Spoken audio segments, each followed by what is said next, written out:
Kentucky. We are in the kitchen again with Miss Allison Davis right here at Wild Thyme Cooking. And what do you have going on today, Miss Allison? Oh, I know. I'm speaking Lisa's language this week. She is not one to be slaving away in the kitchen. No, not at all. So this week we're doing a lot of no cook or minimally cooking recipes. So this is another no cook recipe. Thank you, Allison. I appreciate that. But you know, we're all busy, and sometimes, I mean, I will admit it.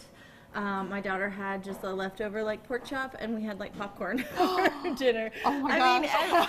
And I mean, we've all been there, and we all go through it. So I'm just trying to think of some, you know, different spins, different recipes that might still ignite our palate. But this one is no cook. This is a no cook. So this is going to be a chicken salad. Okay. But kind of a play on it with apricot and basil. Yum. I've done an apricot basil glaze over pork chops, and I love that combination. And we're getting into fall. Yeah. And the apricot really just stands out to me as kind of a fall flavor. Yes, I agree. Yeah. I agree. I put it with some brie. I bake like a brie cheese type thing. I know. She's full of it. Crazy. She actually does good. Once in a while. But I put it in there, and it's so delicious. It really is. I wrap it with a little, I don't know, pie kind of crust that goes around it, and then, put some apricot in it, and they love it. And that's such a great flavor for this. It reminds me of fall because of football season, and so it just kind of goes with it. So love apricots. Yeah, so what we're going to do is we're going to do some of the classics, like some celery and onion, in our salad.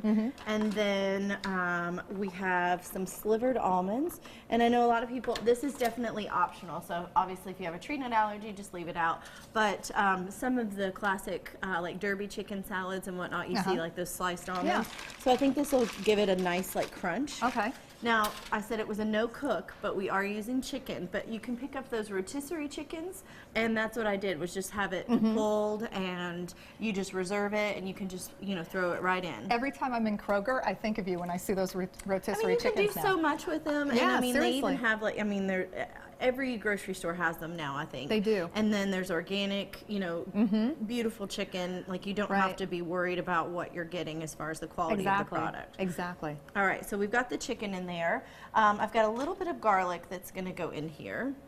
And then we're going to add our apricot and basil. I picked up just some nice sandwich bread so we can build some sandwiches. Okay. But yeah, so we're going to take our basil and just take it off the stem. Now, is this right out of your garden? Yes, it is. Is it? And this is the perfect time of the year to use it because it's starting to get a little chilly in the evenings, but it's still like good weather to where it's not going to get too cold.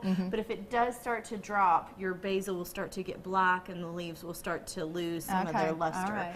So this is a perfect time of year to just really find ways to incorporate your basil. Oh, and it smells so good, too. There's nothing like fresh herbs, I'm telling you. I know. All right, so we're going to take that basil. I just cut it, as far as cutting it, it's just basically a chiffonade where you just get those like nice little ribbons. And then we're going to do a little dice. I've got some already diced, but we're going to start to dice up just a rough chop on our apricots, right? Okay. So we're just going to take that in, and that's going to give it a unique texture and I think just a gorgeous flavor. Nice little sweet flavor added to it. Now you notice I have not added any mayonnaise yet, right? So I'm going instead of mayonnaise with a yogurt, okay? So